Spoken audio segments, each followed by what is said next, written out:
পড়তে হবে প্রচুর। হ্যাঁ, আর আমাদের আমাদের দেখো আমাদের অনেক বড় সিলেবাস ইন্টারে। হ্যাঁ, কিন্তু আমরা কিন্তু আমাদের 3 দিন করে পড়াই। এত বড় সিলেবাস কিন্তু আমাদের 3 দিন করে পড়ায়, আর তোমরা 6 দিন করতে পারছো এখানে। তোমরা যখন বাইরে যাবে দেখবে ওখানেও তোমাদের 3 দিন করে পড়াবে। আমাদের অনেক বড় সিলেবাস। এই জন্য তোমাদের জন্য একটাই পরামর্শ যে অনেক ভালো করে পড়তে হবে। আর পরীক্ষায় মানে এক্সাইটমেন্টটা বেশি রাখা যাবে না। যেমন আমরা স্যারের কাছে রসায়নে আমারই যেমন হয়েছে, আমার 25টা এমসিকিউ কম, মানে উত্তেজনায় মানে 2টা মাত্র হয়ে গেছে, যে আমার 25টাই পাবো, আমি 25টাই ভালো করে দাগাতে পারবো।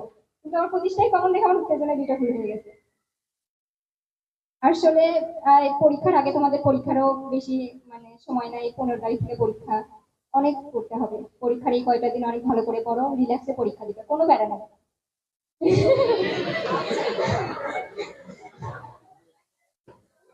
রিল্যাক্সে পরীক্ষা দিবা, ইনশাল্লাহ রেজাল্ট অনেক ভালো হবে।